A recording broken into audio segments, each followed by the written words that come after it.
Welcome student. In the third part of this lesson, work and the energy, today we are going to learn about the various forms of energy. Write down the structure in your notebook. That is the mechanical energy. It is of two types. That is the kinetic energy as well as in a potential energy. Second one, that is the heat energy, light energy, sound energy and chemical energy. Write down the meaning of this energy. यांत्रिक ऊर्जा लिहून घ्या, हे नवीन आहे. Heat energy,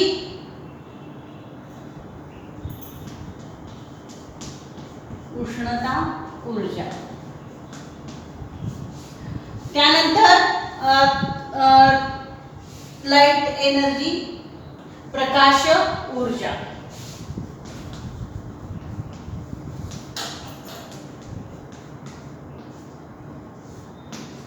sound energy, ध्वनि ऊर्जा.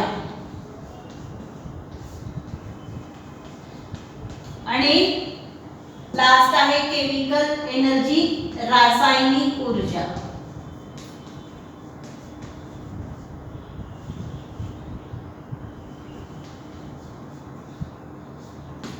रासायनिक ऊर्जा.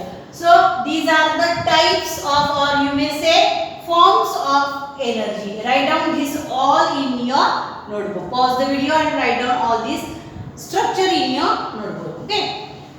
Now see, first we will learn that is the mechanical energy. म्हणजे त्याला यांत्रिक ऊर्जा असं म्हणतात. आता ते समजण्यासाठी दोन ऍक्टिव्हिटी तुम्हाला दिलेल्या आहेत बघा. एक रबर बँड दिलेला आहे.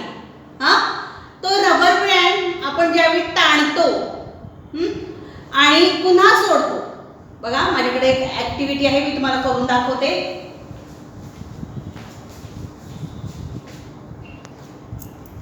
बघा माझ्याकडे हा एक रबर आहे. आता या रबराची जी अवस्था आहे ही आपण बघू शकतो. ओके, आता मी हाच रबर ताणवते. आता ताणवताना मी नुसता असा हातात घातला तर तो ताणला जाणार आहे का? नाही. पण माझ्या हाताच्या साहाय्याने ज्यावेळी मी ह्याला फोर्स लावणार त्यावेळी तो रबर काय आहे, ताणला जाते. बघा आता हा रबर ज्यावेळी ताणतोय तर ह्या ताणते वेळी याच्यामध्ये काय केलेली जाते, एनर्जी स्टोअर करून ठेवली जाते. लक्षात आलं का? आणि ही स्टोअर केलेली एनर्जी पुन्हा तो रबर ओरिजिनल स्टेटला येण्यासाठी त्याचा उपयोग केला जातो. बघा, what will happen as a result of this action in the picture. आता मी ॲक्शन करून दाखवली. The rubber band is released after stretching it. आपण हे स्ट्रेच केलं आणि पुन्हा सोडलं तर ते त्याच्या ओरिजिनल पोझिशनला येतं. A stone is held in a rubber of a cardboard. Cardboard म्हणजे काय, आपण गलोली म्हणतात त्याला. काय म्हणतात? गलोली. The rubber is stretch and release. गलोली तुम्हाला माहिती आहे, असं धरून तुम्ही त्याला हे बांधता दगड आणि असं सोडता, बरोबर आहे. इथं असतो आणि तो सोडल्यामुळे काय होतं, तो लांबवर निघून जातो. In the above example, we see that when a rubber of a catapult is stretched and released, it comes back to the original state and the stone flies off. Similarly, when the spring of a toy is wound and then released, खेळण्यातील तुम्हाला ते असं खेळणं माहिती आहे ज्याच्यामध्ये टाळ्या वाजवतो बघा, त्याला एक किल्ली असते आपण म्हणतो. तर ती किल्ली तुम्ही काय करता, फिरवता, बरोबर आहे.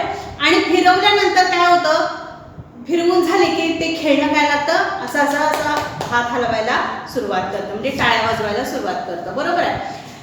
When the toy starts playing, when the wheel starts rotating in each of this action displacement takes place. आता या सगळ्यामध्ये आता ही बघा ओरिजिनल स्टेट आहे आणि ही फायनल स्टेट आहे. ह्याच्यामध्ये काय होतं, displacement takes place, which means that work is done.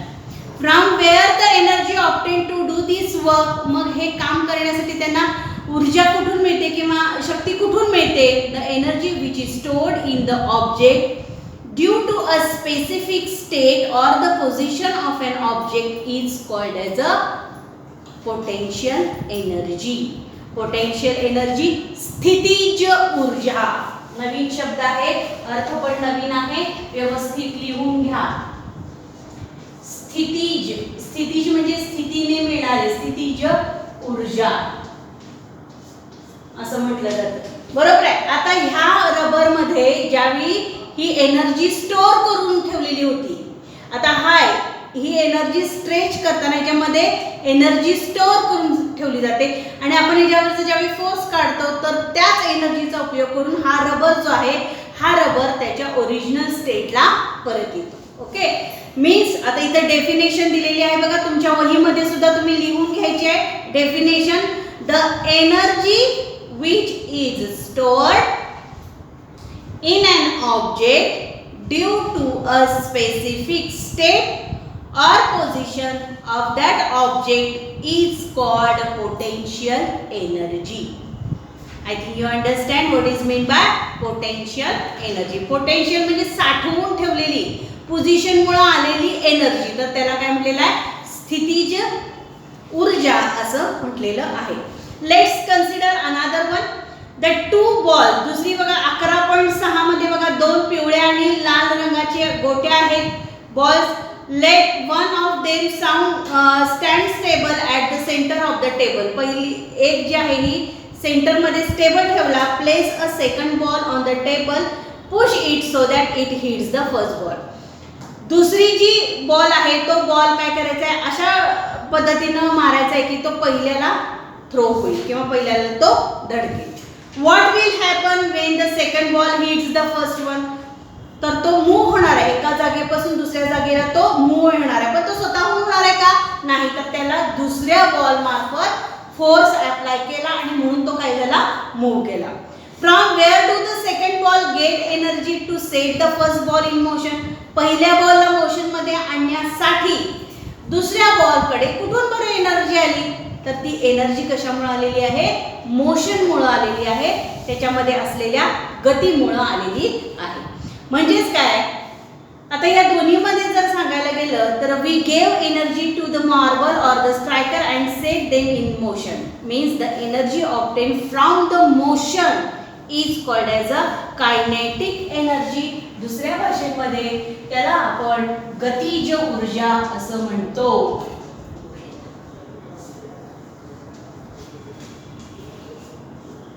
काय म्हणतो, गतिज ऊर्जा असं म्हणतो की जी गतीमुळे त्याला ऊर्जा प्राप्त झालेली आहे. हे दोन प्रकार जे आहेत, कायनेटिक एनर्जी आणि पोटेन्शियल एनर्जी, हे दोन्ही प्रकार जे आहेत हे मेकॅनिकल एनर्जीचे आहेत. बघा काय सांगितलेलं आहे, the energy use for doing mechanical work is called as a mechanical energy. Right down the definition in your notebook. The definition of the mechanical energy, the energy used for doing mechanical work, यांत्रिक काम करून आणण्यासाठी जी ऊर्जा वापरली जाते त्याला यांत्रिक ऊर्जा असं म्हटलं जातं. There are the two types of mechanical energy, namely potential energy and the kinetic energy. Potential energy is obtained due to the position and kinetic energy is obtained by the motion. Okay, I think you understand both the concept of potential energy and the kinetic energy. Now see the second part, that is the heat energy. Heat म्हणजे उष्णता, उष्णतेमुळे निर्माण होणारी ऊर्जा. आता त्याचं उदाहरण काय सांगितलेलं आहे बघा. The earth receives heat in a proper quantities from the earth. सूर्यामुळे पृथ्वीला योग्य प्रमाणात उष्णता मिळते. That is how an atmospheric temperature favourable to the living world is maintain. म्हणजेच काय, म्हणून वातावरणाचे जे तापमान आहे सजीव सृष्टीस अनुकूल असे मानले जाते. बरोबर आहे. Heat is a form of energy, आणि म्हणून उष्णता हे ऊर्जेचंच एक रूप आहे असं मानलं जातं. Sunlight contains heat energy.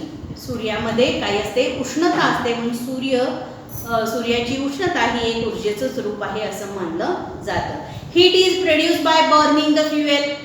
बरोबर आहे. इंधनाच्या ज्वलनाने उष्णतेची निर्मिती होते आपल्याला माहिती आहे. Heat energy is used in kitchen all the times. स्वयंपाकघरामध्ये आपण या हीट एनर्जीचा उपयोग बहुतांशपणे करत असतो.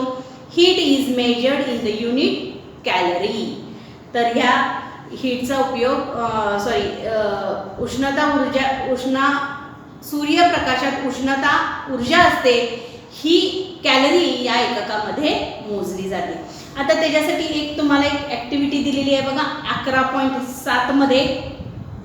Take a convex lens and hold it over a sheet of a paper in a sunlight. एक बहिर्गोल भिंग तुम्ही बऱ्याच वेळेला ही केली पण असेल. एका कागदावरती सूर्यप्रकाशात धरा. Now move the lens in a such a way that there is a tiny spot of a light on the paper. आता भिंग अशा प्रकारे मागे पुढे करा की जेणेकरून कागदावर प्रकाशाचा एक बारीकसा ठिपका त्याच्यावर येईल. Hold the lens in this position for a while. What happen. भिंग या स्थितीत थोडा वेळ धरून ठेवा. काय दिसते ते बघा. थोड्या वेळात तो पेपर जळाल्यासारखा जळलेला तुम्हाला दिसून येते. म्हणजे सूर्याची जी उष्णता आहे ती सगळी आपण एकत्र केली एका स्पॉटवर आणि ती उष्णता रूपात काहीतरी कन्वर्ट झालेली दिसून येते. ओके. तर तिसरा प्रकार आहे बघा light energy. We have learn that plant makes their own food with the help of sunlight. It means that light energy is transferred into the energy in the food. सूर्यप्रकाशाच्या साहाय्याने वनस्पती आपलं अन्न तयार करत असतात आणि म्हणजेच प्रकाश ऊर्जेचे रूपांतर अन्नातील ऊर्जेमध्ये केले जाते. Plants and animal use this food for doing their work. मग वनस्पती आणि प्राणी यांचा उपयोग ह्या ऊर्जेचा उपयोग त्यांचं काम करण्यासाठी करतात. It means that light is a form of energy. आणि म्हणून आपण असं म्हणू शकतो की प्रकाश हे सुद्धा ऊर्जेचंच एक रूप आहे. ओके. आता त्याच्यासाठी एक माहिती तुम्हाला इन्फॉर्मेशन गोळा करायला सांगितलेले बघा. Generally grapes which appear in the market during December and the January are so. साधारण डिसेंबर आणि जानेवारीमध्ये बाजारात येणारी द्राक्ष आंबट असतात. मात्र मार्च आणि एप्रिलमध्ये तीच द्राक्ष आपण खाल्ली तर ती गोड लागतात. अशी का बरं होत असतं. जसं टेम्परेचरचा परिणाम हा फळांच्यावर जसा होत असतो तर सूर्यप्रकाशाच्या ह्याच्यामध्ये हे फळं उगवत असतात किंवा तयार होत असतात. त्यावेळी ती जी एनर्जी आहे ती एनर्जी काय केली जाते स्टोअर करून ठेवली जाते आणि त्याचं रूपांतर फूड एनर्जीमध्ये ते करत असतात. How does a picture appear on the screen of a TV, mobile, laptop and cinema theatre. TV, mobile, laptop या चित्रपट पडद्यावर दृश्य कशी दिसतात. Because of the light energy. If light energy is not there, we can't see the pictures on the screen. Okay.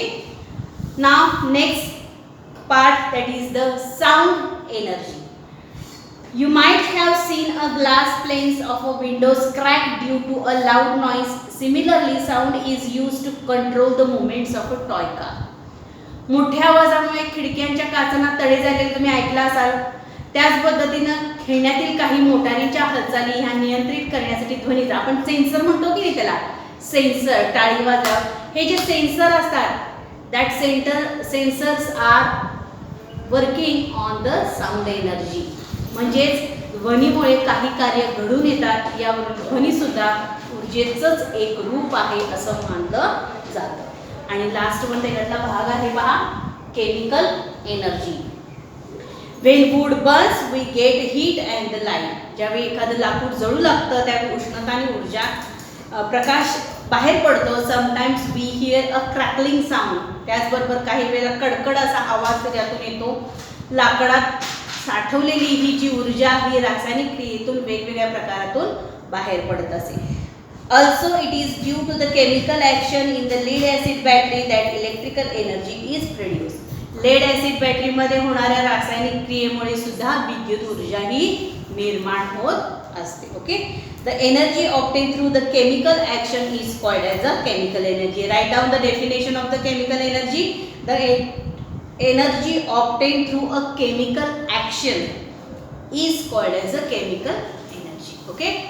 So in the next page of the 80, that is mechanical energy, heat energy, sound energy, chemical energy, electrical energy are the various forms of energy. Okay. So students, you write down all the definition as an homework in your notebook, all the definition that I have told you, and also the new words regarding to this content. Okay. So in the next part of the video we will learn about the transformation of the energy. Okay. Till then, good day.